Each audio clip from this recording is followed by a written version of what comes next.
Shallallahu Alaihi Wasallam serta keluarga dan para sahabatnya. Oke, hari ini kita akan belajar sama-sama mengenai peramalan kebutuhan sumber daya manusia, ya. Yang seperti biasa nanti akan disampaikan oleh Bu Ani, ya. Ya, alhamdulillah Bu Ani sudah join, ada di tengah-tengah kita. Tapi sebelum Bu Ani nanti memaparkan materi, mungkin saya mau dengar suara teman-teman dulu. Silakan teman-teman sebutkan nama masing-masing ya untuk kehadiran. Ya, silakan satu persatu.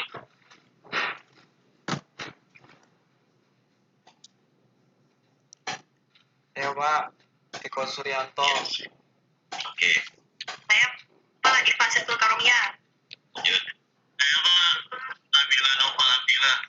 Ya. Saya Pak Onilatul Imadati Sadia. Dulu Eva mau rekam nih Pak. Oke. Terus Saya Pak Risma Sadia. Risma Apriani Pak. Risma Sadia. Oke. Lanjut. Saya Pak Nur Faiza. Saya Asep Bagaimana Pak? Nur Faiza Asep. Oke. Lanjut. Ya, Sadia. Oke. Mira hadir ya Pak. Mira hadir. Sudah semua? Ada yang belum nih?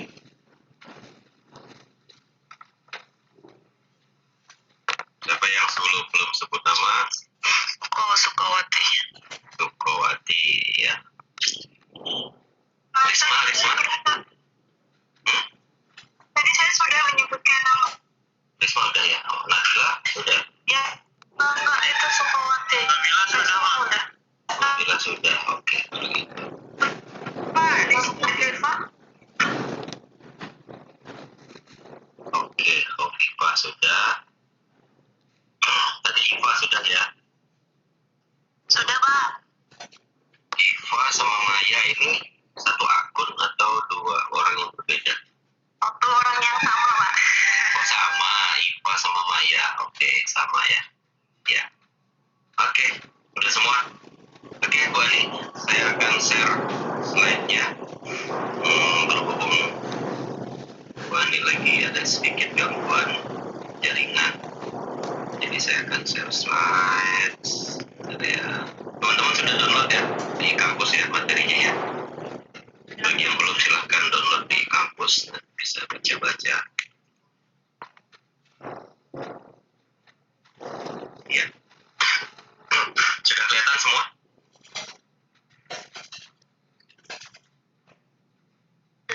Ya Pak. Sudah kelihatan, oke. Oke, silakan Bu Ani. Oke, selamat pagi teman-teman. Kita selalu dilindungi Allah Subhanahu wa Ta'ala. Semoga teman-teman selalu sehat. Saya akan langsung mulai ya. Materi kita pagi ini adalah peramalan kebutuhan sumber daya manusia. Oke, silakan. Yang pertama di sini yang kita bahas adalah pasar SDM sebagai penentu dalam perencanaan SDM. Nah, pasar SDM di sini itu ada dua tipe. Di sana itu akan adanya interaksi di antara para pencari kerja dan juga para pemberi kerja gitu. Jadi di sana akan ada interaksi itu gitu. Jadi dua-duanya, baik itu dari pihak perusahaan, baik itu dari pihak pelamar pekerjaan. Nah, di sana nanti biasanya akan ada interaksi untuk apa? Untuk menentukan harga atau gaji. Pada pasar SDM yang ketat, kebutuhan tenaga kerja melebihi dari suplai tenaga kerja sehingga harga gaji akan naik seiring dengan peningkatan kebutuhan tenaga kerja. Nah, jadi kalau misalnya nanti adanya permintaan gitu ya, permintaan kebutuhan tenaga kerja yang melebihi dari persediaan, berarti nanti di sana akan adanya harga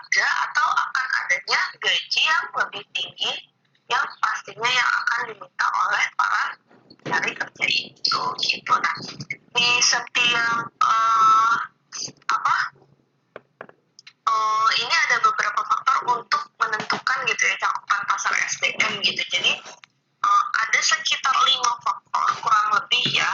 Biasanya sih setiap perusahaan mereka tuh memiliki masing-masing gitu ya, faktor-faktor penting dalam menentukan cakupan pasar SDM. Yang pertama adalah daerah geografi. Nah, daerah geografi ini nggak bisa disamain. Contoh misal, kita punya perusahaan di Jakarta, kemudian kita punya perusahaan lagi di Jogja, di Medan, Kalimantan, Pekanbaru, mana lagi ya, Batam. Nah, di daerah-daerah itu kan memiliki UMR yang berbeda ya teman-teman. Jadi daerah geografis itu yang menentukan gitu harganya nanti gitu. Kalau di Jogja UMR disesuaikan dengan UMR di daerah gitu, Jakarta disesuaikan, Kalimantan juga kayak gitu teman-teman.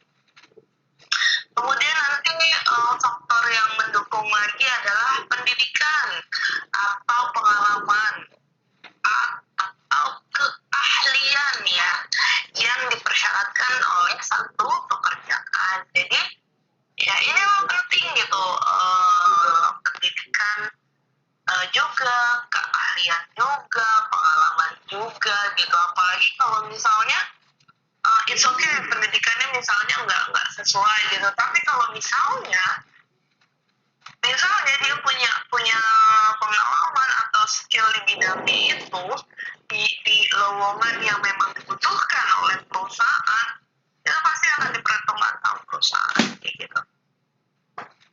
Kemudian jenis usahanya, nah jenis usahanya apa? Jadi ini lebih ke masuk ke bidang usaha ya.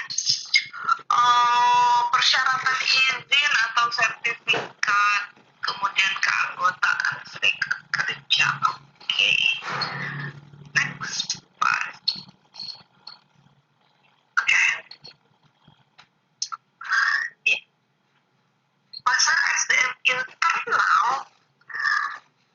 juga berdampak pada perencanaan karena banyak perusahaan memberikan keistimewaan. Apa yang istimewa gitu dari pasar SDM internal gitu. Nah, kalau internal berarti kan itu kan di dalam perusahaan. Nah, kalau yang tadi kita membahas itu untuk yang eksternal. Jadi di luar dari perusahaan, orang-orang yang mencari kerja di luar perusahaan gitu ya. Nah, ini ada juga gitu pasar SDM secara internal gitu. Nah, apa aja sih nanti yang ada di dalamnya itu ya ada promosi, rotasi kerja maupun peluang pengembangan lainnya. Contohnya ada beberapa elemen dari pasar SDM internal, yaitu yang pertama kebiasaan informal maupun formal dalam menentukan penataan pegawai dan tanggung jawab, metode dalam menentukan kandidat, prosedur dan otoritas dalam penentuan kandidat potensial. Nah, jadi kalau misalnya udah ada di dalam perusahaan nih, udah di internal, itu nggak bingung gitu, tapi udah ada rulesnya nih, apa yang akan dilakukan ketika melakukan promosi. Nah, kalau misalnya melakukan promosi, berarti nanti akan ada kandidat-kandidat nih ya kan, kandidat-kandidat siapa yang kiranya akan dicalonkan. Nah, kandidat-kandidat itu biasanya muncul dari karyawan itu sendiri yang akan mencalonkan, atau dari atasannya yang ingin si karyawan ini, si bawahan ini itu biar dapat promosi kayak gitu, karena melihat dari attitude-nya selama ini, kinerjanya, loyalitasnya kepada perusahaan gitu kan, kontribusinya kepada perusahaan, seperti itu ya teman-teman. Jadi lebih banyak yang dipusatkan gitu kalau misalnya dari internal gitu, tapi akan lebih mudah karena apa? Kita udah kerja di situ gitu loh, kita udah kerja di situ, jadi tinggal dilihat aja dari data-data statistiknya kayak gitu. Oke, saya lanjut ke pasar SDM yang terbuka. Setiap informasi kerja akan diumumkan secara terbuka dan tiap pekerja berhak untuk mengajukan diri. Jadi nggak terpisah-pisah ya teman-teman. Jadi buat seluruh karyawan, jika dia merasa mampu memiliki kualifikasi yang cukup, itu boleh mengajukan. Setelah diumumkan untuk pegawai internal dalam jangka waktu tertentu, maka perusahaan akan mengumumkan secara luas melalui media massa. Dalam menganalisa pasar SDM internal untuk tujuan perencanaan SDM, sangat penting untuk mengantisipasi penuaan usia pegawai, pergantian pegawai, dan rotasi kerja. Nah, kenapa diadain pasar SDM di internal sih di dalam perusahaan? Karena itu juga salah satu tujuan dari perencanaan SDM. Karena di sana nanti perusahaan tuh udah gampang gitu melihatnya gitu kan. Oke, siapa aja nih yang melamar, siapa aja kandidatnya ya kan. A, B, C, D. Nah, si A udah bekerja di perusahaan kita berapa tahun. Saat ini usianya sekian tahun. Dan nanti kalau dia menjabat akan usianya sekian gitu. Jadi ada mengantisipasi penuaan usia para pegawainya, penggantian pegawai, dan rotasi kerja. Itu mencakup banget ya teman-teman semua gitu. Jadi analisis pasar SDM secara umum menjadi dasar dalam penetapan tujuan dari perencanaan SDM itu gitu. Perencanaannya itu harus strategis karena mencakup operasional, struktur pekerjaan, dan kecenderungan pegawai dalam bekerja. Jadi semuanya ya kalau dalam lingkup internal gitu. Oke, kemudian yang kedua kita bahas sistem informasi. Oke. Sistem informasi pada perencanaan SDM. Apa itu sistem informasi? Nah, sistem informasi biasanya merupakan metode di dalam perusahaan untuk mengumpulkan, memelihara, menganalisa, dan melaporkan informasi tentang tenaga kerja dan pekerjaannya. Nah, jadi sistem informasi di sini itu data ya teman-teman, data yang ada di komputer gitu loh, di perangkat keras ini gitu. Jadi sistem informasi di sini bagian personal itu memasukkan data-data dari karyawannya, dari mulai biodata diri, terus apa aja pekerjaan dia gitu kan, apa aja tugasnya, bagaimana keseharian dia. Itu bisa dilihat dari contoh absen jam masuk pulang kantor kayak gitu. Itu semua ada ya. Nah, perusahaan membutuhkan data yang akurat, relevan, dan terkini dalam membuat suatu keputusan. Informasi yang disajikan harus sesuai dengan apa? Dengan kebutuhan manajemen untuk mengambil keputusan strategis maupun operasional. Nah, jadi data-data yang ada di sana itu, di sistem informasi itu, semuanya sudah pasti akurat. Oke, sistem informasi perencanaan SDM dapat dikembangkan pada komputer sehingga staf personalnya dapat mengakses dengan mudah semua data pegawai yang sangat membantu untuk mengatasi permasalahan. Salah satu kegunaannya dari sistem informasi ini untuk mengembangkan inventaris SDM untuk perencanaan SDM. Nah, ada dua jenis informasi ya teman-teman. Yang pertama adalah penilaian atas pengetahuan, keahlian, kemampuan, pengalaman, dan aspirasi karir atas pegawai yang ada. Nah, jadi tuh di sini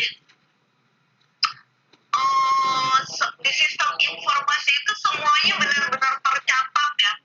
Baik itu dulunya dia pengalaman kerja di mana gitu, track record di perusahaan sebelumnya bagaimana, kemudian semenjak dia bergabung di perusahaan ini, kemudian dalam jangka waktu 1 tahun misal, 1 tahun itu dia sudah bisa berkontribusi seberapa banyak pada perusahaan, berapa besar loyalitasnya gitu, berapa banyak ide yang dia kembangkan gitu loh. Jadi semuanya itu ada dari sebelum dia masuk perusahaan sampai dia bekerja di perusahaan, itu semuanya ada di arsip itu dia, di sistem informasi itu. Kemudian perkiraan atas kebutuhan sumber daya manusia. Nah, di sistem informasi itu ada berapa kira, jadi gini, misalnya contoh tahun lalu setiap bulan kita menerima 1 karyawan baru, berarti selama 12 bulan kita menerima 12 karyawan baru. Nah, jadi di sana ada perkiraan untuk sumber daya manusia kita nih. Jadi selama setahun ke depan berarti perusahaan membutuhkan 12 karyawan baru, minimalnya seperti itu gitu ya teman-teman. Itu kira-kira jangka pendek. Oke. Kemudian informasi tersebut harus saling melengkapi satu sama lain. Inventaris dari tenaga ahli yang tersedia saat ini tidak berfungsi untuk tujuan perencanaan kecuali informasi tersebut dianalisis untuk kebutuhan yang akan mendatang. Kegunaan utama inventaris harus ditetapkan di awal pengembangan konsep perencanaan SDM. Beberapa tujuan yang lazim atas inventaris SDM adalah mengidentifikasi kandidat untuk promosi, rencana suksesi manajemen, penugasan khusus, rotasi kerja, training, rencana kompensasi, perencanaan karir, maupun analisis organisasi. Nah, jadi banyak banget ya teman-teman ya kegunaan utama dari inventaris di sini gitu. Inventaris yang berupa SDM yang pastinya. Laporan SDM harus menyajikan informasi yang dianggap perlu saja. Jadi yang dibutuhkan aja ya teman-teman, yang kiranya ini oke, ini untuk manajemen bisa memutuskan gitu. Jadi ini yang penting. Jadi nggak semua dicatat, tapi yang berhubungan dengan yang tadi saya bahas, ada keahlian, ya kan, ada kontribusi, gitu kan, yang seperti itu aja untuk mencakup penilaian keputusan manajemen. Jadi apa aja? Yang pertama adalah laporan operasional yang digunakan dalam manajemen harian. Kemudian laporan peraturan yang disyaratkan oleh pemerintah. Laporan analisis yang digunakan untuk analisis riset atau penilaian. Nah, ini adalah 3 laporan yang wajib untuk dibuat gitu. Oke, next. Nah, ada 2 teknik gitu, teknik perencanaan SDM. Yang pertama itu non ilmiah, yang kedua adalah ilmiah. Nah, non ilmiah berarti apa non ilmiah itu ya? Non ilmiah itu hanya didasari dari atas pengalaman, imajinasi, dan perakiraan perencanaannya saja. Berarti apa? Pada saat menentukan perencanaan SDM, bagian perencanaan SDM ini mengandai-andai gitu teman-teman. Kalau zaman sekarang bahasa gaulnya halu ya. Halu. Jadi dia menghalu gitu. Oke, kira-kira tahun depan kita akan butuh karyawan sebanyak 100 orang. Terus nanti kalau misalnya udah 100 orang, target kita kan bisa lebih banyak lagi gitu. Jadi akan banyak keuntungan lagi buat perusahaan gitu kan. Nah, itu tuh halu teman-teman, itu nggak bisa itu diikutin kayak gitu. Karena apa? Perencanaan yang seperti ini resikonya cukup besar. Misalnya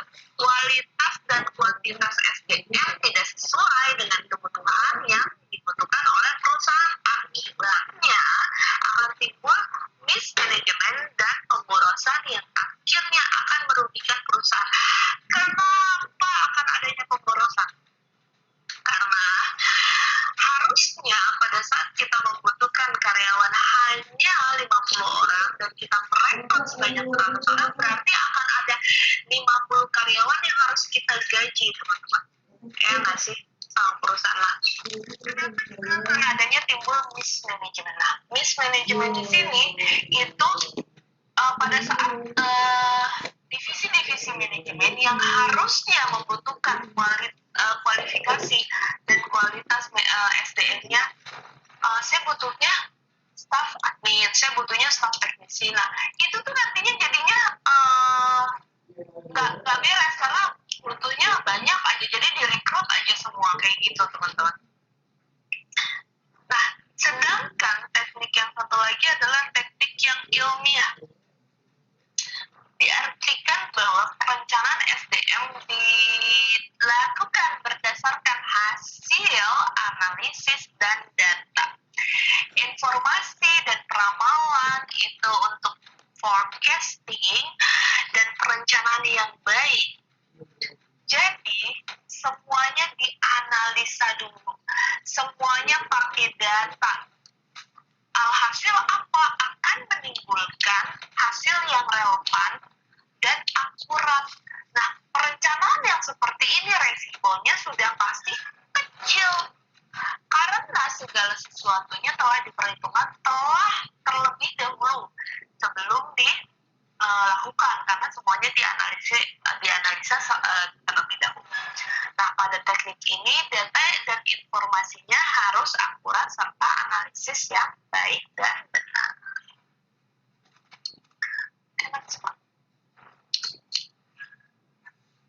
Oke, perakiraan peramalan sumber daya manusia. Nah, fungsi perakiraan peramalan SDM adalah untuk memprediksi kebutuhan SDM di masa yang akan datang. Baik itu jangka panjang, baik itu jangka menengah dan jangka pendek. Perakiraan ini dibagi menjadi dua, yaitu perakiraan supply SDM eksternal dan internal, dan perakiraan kebutuhan SDM eksternal dan internal. Kedua perakiraan ini harus dilakukan terpisah karena masing-masing mempunyai asumsi yang berbeda, bergantung pada fakta-fakta berbeda pula. Nah, sini kita bahas satu-satu.